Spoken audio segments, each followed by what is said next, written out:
Bueno, vamos a ver ahora la segunda clase del tema de dimensiones, en el que vamos a abordar las dos dimensiones que han quedado pendientes, que son la semántica y la sintáctica. Les recuerdo lo que hemos visto en la clase anterior, que la semiótica es la ciencia que estudia el lenguaje, y que la manera de abordar el estudio del lenguaje se establece en tres fases, en tres dimensiones que llama Charles Morris, y plantea, por un lado, la dimensión sintáctica, que estudia la relación formal entre los signos entre sí, la semántica, que estudia el significado de los signos, y la pragmática, que estudia la relación de los signos con los intérpretes. Y decíamos que usamos esta ciencia del lenguaje, la semiótica, que es la ciencia del lenguaje, porque entendemos que es posible extrapolarlo a la arquitectura, y que la arquitectura posee un mensaje, en tanto puede ser interpretado por un usuario, y en tanto ese mensaje remite a una serie de significantes, condiciones ecológicas, económicas, culturales, que le dan expresión. También veíamos que la semiótica o la semiosis, que es el proceso de comunicación, plantea fundamentalmente tres elementos centrales, que son los objetos, los intérpretes y las ideas a las que hacen alusión esos objetos. La relación que se establece entre objetos e intérpretes vimos en la clase pasada cómo era estudiado por la dimensión semántica. El orden interno de los objetos en sí, la manera en que se relacionan, tiene que ver con la dimensión sintáctica. Y la relación entre el objeto y las ideas tiene que ver con la semántica, que es la que vamos a ver, ahora. La semántica en sí, en la lingüística, es la que estudia el significado de las expresiones de la lengua. Semantizar es dar significado, y la arquitectura gótica, quizás no con un sentido expreso, pero sí como consecuencia de ese gran logro estructural que le permite salvar grandes luces, lo lleva a construir una arquitectura, una estructura vertical, donde la vertical realmente tiene una importancia muy grande en los edificios, domina claramente la dimensión vertical, y esto produce un tipo de espacio que transmite un significado al usuario, al feligrés común que ingresa a una iglesia. Primero se trata de ambientes muy oscuros, donde domina esta vertical. Entonces el espacio, siempre se habla del espacio ascensional de las iglesias góticas, haciendo referencia a su vinculación con lo divino. Por otro lado, estos edificios, como estaban destinados a usuarios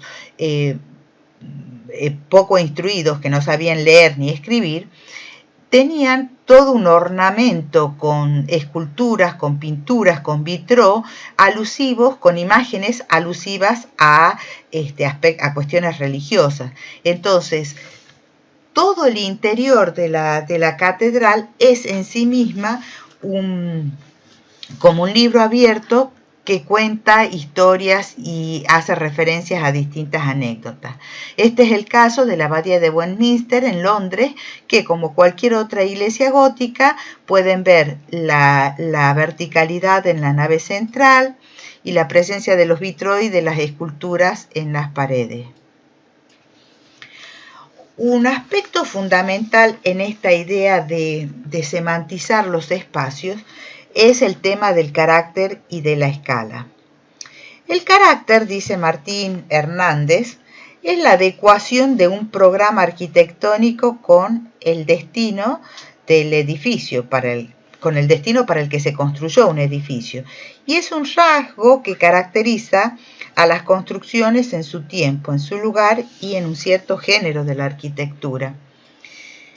Y la escala, en tanto, es la proporción o dimensión entre un elemento o patrón y otros elementos. En este caso se trata de la iglesia de San Pedro en Roma, en realidad de la plaza de San Pedro, porque es la plaza construida por Bernini. La iglesia en sí misma estuvo construida por Bramante y Miguel Ángel un siglo antes.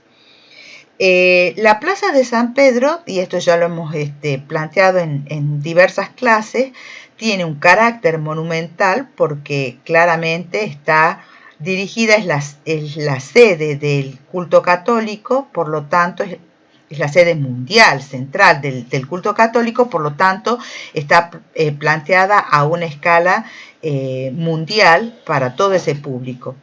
Tiene además la forma de brazo, con la idea esta de contener. Bernini cuando diseña la plaza piensa en esas dos columnatas enfrentadas que tienen la forma de pinzas o de brazos, con la idea como de abrazar y de contener al mundo cristiano. Es decir, que tanto la forma como la escala y el carácter de la plaza están aludiendo a una serie de significados que van más allá de la estricta, que subyacen, digamos, en el mensaje del proyecto. Otra forma de semantizar o de transmitir ideas es a través de los significados aludidos o evocados, a través, por ejemplo, de analogías en el diseño. Es decir, cuando una forma de un edificio se inspira en una forma de la naturaleza o de la cultura, como lo es el caso de Ronchamp, que aparece en la imagen inferior, las distintas figuras con las que se ha vinculado o se piensa que Le Corbusier ha pretendido evocar y transmitir la idea de este mensaje religioso, ya sea las manos de una persona orando, o el gorro de un monje, o otra idea que estaba muy presente siempre en toda la arquitectura de Le Corbusier, que es la del barco moderno transatlántico. Pero también es cierto que los interiores perforados, con la luz que penetra en algunos puntos y ilumina algunos sectores de la iglesia, también es otra manera con la que trabaja Le Corbusier para producir ciertos efectos y transmitir algunos significados. Decíamos de la cuestión esta de la estética maquinista que está siempre presente en la obra de Le Corbusier, y fíjense ustedes, acá tienen la terraza del Bloc Marsella y un frente y un lateral del mismo bloc. En los frentes, hacia la derecha, ustedes pueden ver claramente cómo la alusión, si se quiere, o el parecido entre ambos frentes y la figura de un transatlántico, que, como si fuera poco, en la terraza además tiene las ventanas, las chimeneas, como si realmente se tratase de este barco a vapor, ¿no? Cuando hablamos de la idea de semantizar la arquitectura, un ejemplo que me parece muy claro es el Museo Judío de Berlín, diseñado por Daniel Libeskind. Cuando a Libeskind le piden que construya una ampliación del Museo de la Historia Germana en Berlín, que es ese museo en U con techo rojo, Libeskind plantea que no es posible pensar en una continuidad de la historia que claramente se ha visto quebrada con el Holocausto.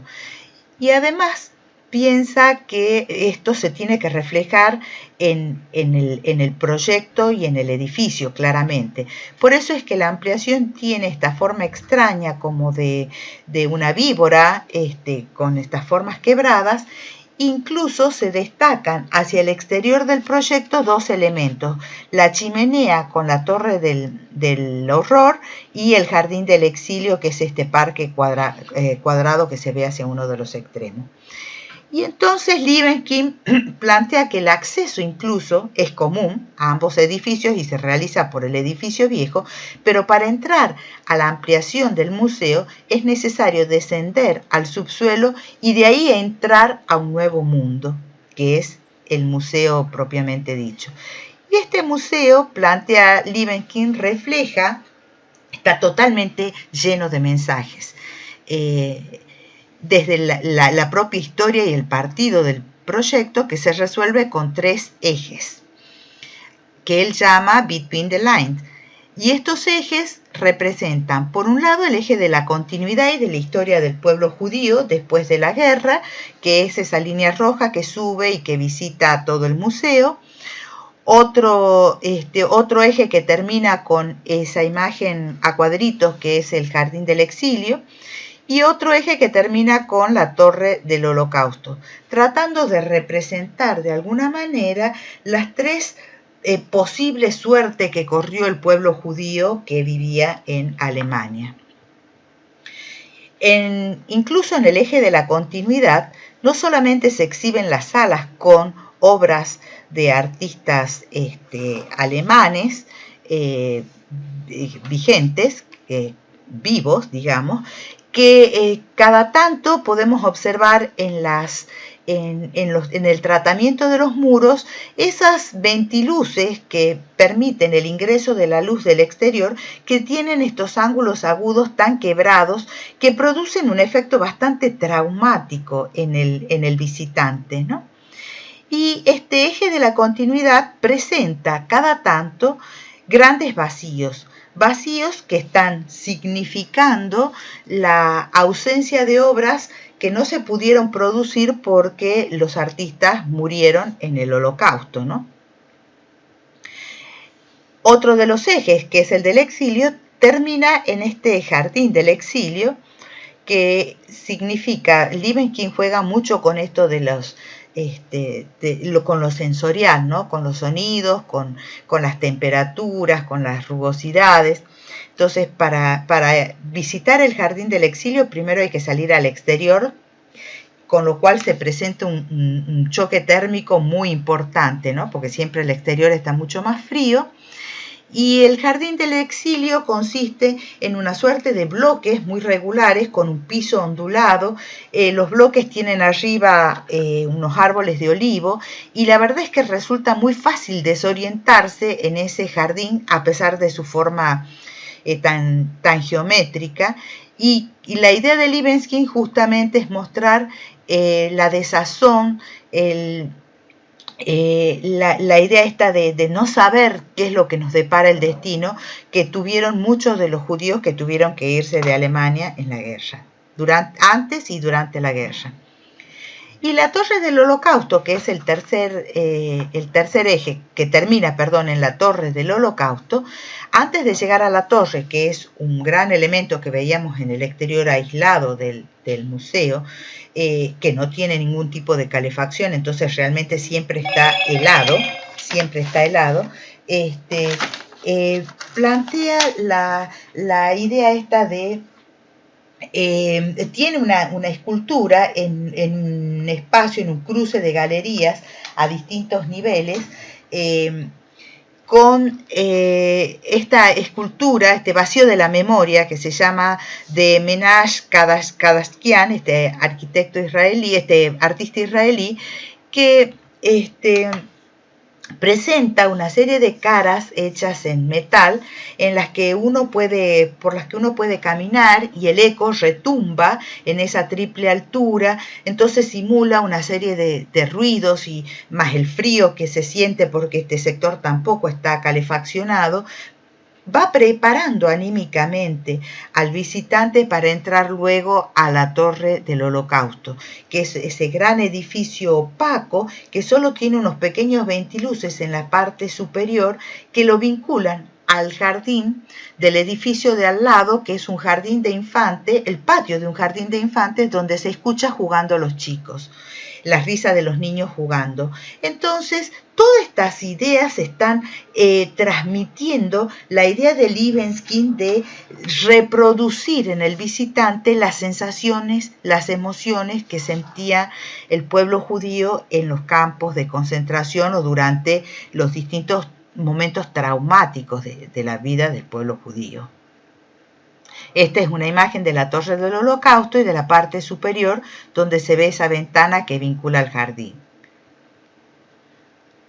Bueno, la siguiente dimensión que vamos a ver es la sintáctica. Y hemos dicho que la sintaxis es en la lingüística la que estudia el orden y la relación de las palabras o sintagmas en la oración y refleja de alguna manera el modo de combinarse y de ordenarse las palabras y las expresiones en un discurso. Bueno, en arquitectura pasa exactamente lo mismo. La dimensión sintáctica lo que va a estudiar es la manera en que se organizan, en que se ordenan las partes que componen el objeto arquitectónico. Sin duda, el orden clásico es un orden que posee una rigurosa sintaxis que está relacionada con una serie de proporciones áureas que deben cumplir las distintas partes del edificio, cuyo elemento de referencia es el diámetro de una de esas columnas. Columnas que además están deformadas para corregir las deformaciones que naturalmente produce la vista del ser humano, porque están planteadas para ser vistas a una gran distancia desde Atenas hacia la Acrópolis, que está en la parte elevada de una montaña. La composición, la idea de la composición, estuvo muy presente también en la academia. En el origen de la enseñanza académica de la arquitectura y de la ingeniería, Durand plantea la enseñanza de la composición. Y la composición permitía, a través del despiece de obras de arquitectura, de partes de obras esenciales, la combinación con ejes muy claros, con ejes principales y secundarios, ir componiendo y logrando distintos tipos de edificios. Y esos tipos de edificios debían cumplir unas leyes sintácticas o compositivas muy estrictas, como lo son la simetría, especular y a veces en distintas direcciones, la unidad. El edificio siempre parecía un todo, donde las partes además estaban perfectamente jerarquizadas. Uno entiende en un edificio clásico perfectamente, neoclásico, perdón, cuál es el acceso principal y cuáles son los accesos secundarios, cuál es el hall central, cuál es, porque siempre están jerarquizados con escalinatas, con columnatas, con una cúpula en el techo, etc. Además, los edificios debían ser edificios robustos y no solamente parecer tectónicos, sino la tectonicidad es algo que está siempre exacerbado, que está exagerado en la arquitectura neoclásica, donde las partes que lo componían estaban perfectamente coordinadas. Este es un ejemplo de un arquitecto moderno como lo es Louis Kahn, que es la biblioteca Phillips Exeter. Sin embargo, construida a mediados del siglo XX, Louis Kahn preserva la idea de la composición clásica, las reglas de la composición clásica, la sintaxis, podríamos decir, de la composición clásica. No así la resolución formal, ni lo semántico ni lo pragmático, pero sí lo sintáctico de lo neoclásico. Si ustedes ven, las plantas y los volúmenes, las elevaciones, son perfectamente simétricos, donde pueden distinguirse claramente lo que él llama los espacios centrales y los espacios sirvientes. Los espacios principales, que además están jerarquizados por esa doble, triple altura, y los distintos elementos o locales secundarios que se van desarrollando alrededor de ese patio central. También encontramos un orden sintáctico muchas veces a nivel de la planta urbana o el tratamiento urbano de un sector o de una ciudad. Y eso se lo puede observar claramente en la Roma barroca, en las actuaciones que se hacen en Roma, en la Roma barroca, para vincular los distintos espacios o sectores y edificios de la ciudad a través de ejes y escalinatas con formas de plaza que permiten la articulación de esa ciudad que ha quedado con una composición muy traumática debido a las superposiciones a lo largo del tiempo de distintas obras. Y este es el caso entonces de estas grandes plazas que permiten la articulación y que son las receptoras de estos grandes ejes de vinculación. La sintaxis también está muy presente en la arquitectura contemporánea. Estas operaciones de sustracción, adición a lo largo de un eje, quebrando ejes, poniéndolos en paralelo, desplazándolos, como pueden verse en esta imagen, son características o propios, son elementos propios del diseño contemporáneo. Y por supuesto, lo sintáctico es un elemento, una dimensión clave en la arquitectura posmoderna, particularmente en la arquitectura deconstructivista. En este caso vemos en la imagen superior a la izquierda el arquitecto Frank Gehry en el edificio de la Fundación Louis Vuitton en los bosques de Boulogne, en París. Un edificio contemporáneo que tiene esa forma como de caparazones que se superponen, transparentes, que miran hacia el bosque y hacia la ciudad de París, donde claramente el diseño de estas capas y la manera en que se vinculan y se articulan requieren de todo un estudio sintáctico que permita estos niveles de composición. Este es otro caso también de arquitectura deconstructivista, como lo es el Centro Aronoff, diseñado por el arquitecto Peter Eisman.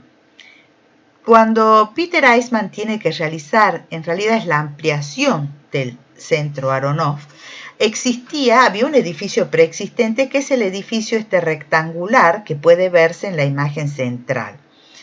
Entonces, cuando Eisman empieza a estudiar la forma, la sintaxis, las operaciones sintácticas a través de las cuales vincular la ampliación al edificio preexistente, parte, que es lo que vemos en la imagen de la derecha, de la forma del edificio preexistente. Cómo esa forma le sugiere un eje dentado, que es el que aparece en la imagen que le sigue. Y luego cuando ese eje comienza a desplazarse en un sentido o en el otro, empiezan a aparecer las imágenes del centro. Y por otro lado, partiendo desde abajo, tenemos esas cintas con bordes medio curvos, que es la ampliación, que a medida que comienza a combinarse con el otro eje del edificio preexistente, produce este resultado que plasma Eisman en la maqueta central.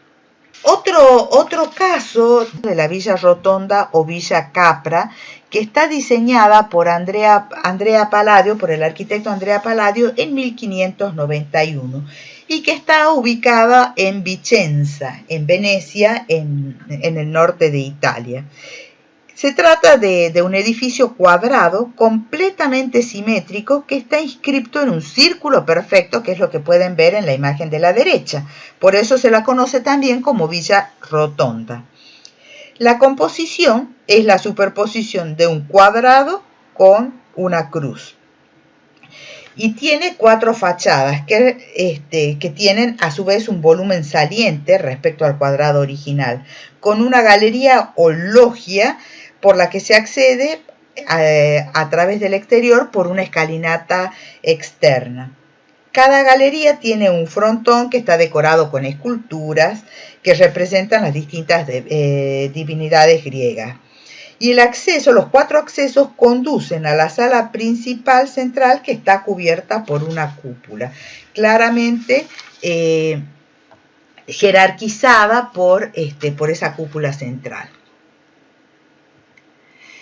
Otro ejemplo es la casa 6 del arquitecto, diseñada por el arquitecto Peter Eisman, que diseña una serie de viviendas entre la década del 60 y el 70.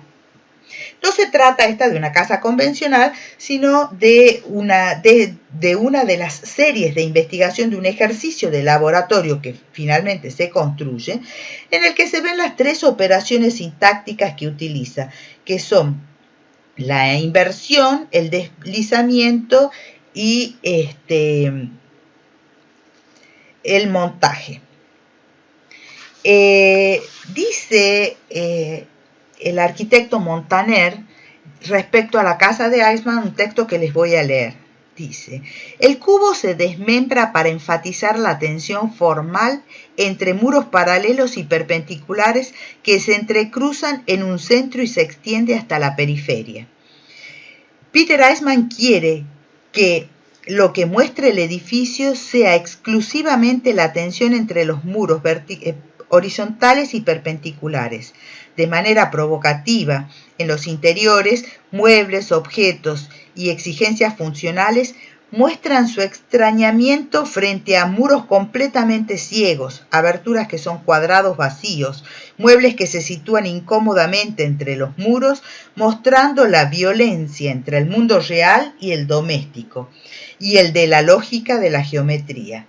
La planta se configura como un espacio fragmentado, resultado de la articulación, adición, inscripción y giro de la forma geométrica. Es decir, lo que estamos viendo acá, en este ejemplo de Eisman, es claramente un ejercicio y una búsqueda sintáctica a través de, son 10 o 12 casas.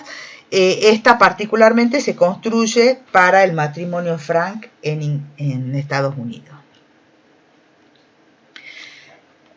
Bueno, entonces hemos visto a lo largo de las dimensiones cómo los distintos periodos de la historia, ya sea desde el academicismo, el movimiento moderno, posmoderno y la deconstructividad, van tomando elementos de cada una de estas dimensiones y van poniendo el acento en algún momento en una dimensión más que respecto a otra. Y en realidad esto va a depender fundamentalmente de esta idea que decíamos en la clase anterior, como de las teorías imperantes en cada uno de esos momentos y cómo el arquitecto a través de su filosofía adhiere o no a estas teorías imperantes, y finalmente cómo se conjuga la filosofía del arquitecto y la teoría imperante en la propia ejecución del objeto arquitectónico. A través de la visión de los paradigmas, y podríamos decir que hay algunas dimensiones que van sobresaliendo en algún momento dentro de cada uno de estos paradigmas. Habíamos mencionado ya en la clase anterior qué es lo que pasaba respecto a la dimensión pragmática. Y decíamos que en el caso de la modernidad, que es lo que representa esta primera diapositiva, la intención es fundamentalmente la de producir verdades fuertes y universales. Entonces, tanto el movimiento moderno como el academicismo que responden a este paradigma, a la modernidad, van a buscar fundamentalmente desde lo pragmático resolver, como planteábamos con la casa Citroën de Le Corbusier, una suerte como de máquina de habitar para un hombre universal susceptible de reproducirse en cualquier lugar del planeta. Y desde el punto de vista sintáctico, la forma de resolver esa vivienda va a ser a partir del uso de las proporciones áureas y de un lenguaje muy estricto que permite la vinculación y la articulación de las distintas partes que componen la arquitectura. Desde el punto de vista semántico, esa arquitectura va a estar evocando permanentemente signos o símbolos de la modernidad. Y eso, para Le Corbusier, en este caso concretamente, está vinculado con el uso de la estética maquinista, es decir, las chimeneas que simulan ser chimeneas de transatlánticos, los ojos de buey, etc.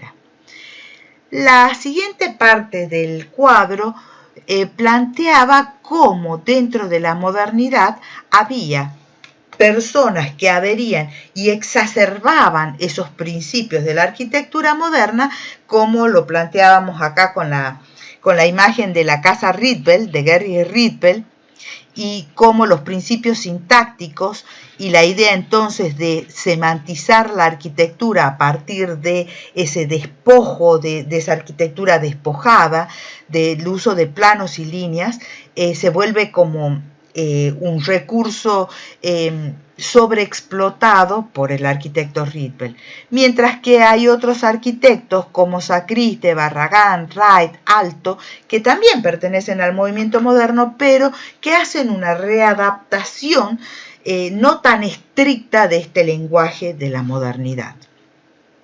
En la posmodernidad pasa exactamente lo mismo. Si la modernidad buscaba establecer leyes universales, la posmodernidad va a buscar exactamente lo contrario. Va a buscar fomentar los particularismos, los localismos, la diferenciación, la multitendencia, decía Noemí Goitía. Entonces, poníamos como ejemplo acá la plaza de Antígona en la ciudad de Montpellier, diseñada por el arquitecto Bofill, como un claro ejemplo posmoderno, donde lo pragmático se subordina a la forma, a lo sintáctico y a lo semántico, porque la idea más importante de esta obra de Bofill es la de utilizar una forma del pasado, la de procurar dotar el interior de la plaza de citas, de símbolos que hacen referencia a un pasado glorioso en la época del Imperio Bonapartista y demás. En la parte posterior del cuadro decíamos, hay arquitectos que buscan exacerbar esta idea de la diferenciación, de los particularismos propios de la arquitectura posmoderna, como lo son típicamente los arquitectos deconstructivistas. Y aparece entonces como ejemplo de esta línea dura de la exacerbación de la posmodernidad el Museo Guggenheim de Frank Gehry, donde sin duda lo más importante es subordinar lo funcional, o sea, lo pragmático y lo sintáctico del edificio al mensaje del edificio que simula que parece un barco, ¿no? Ubicado en la ría de la ciudad. Y como local, como una adaptación a este lenguaje universal, esta búsqueda de un lenguaje particular, que fomente los localismos, el gusto popular, el rescate de lo popular, aparece la Casa Vanaventuri como muchos otros arquitectos que se sitúan en una línea mucho menos confrontativa que la anterior, la de los arquitectos deconstructivistas, pero que tratan de rescatar de alguna manera la historia local en las formas que asumen sus diseños, como la típica casa con la chimenea, que es el caso de la Vanaventuri en Estados Unidos.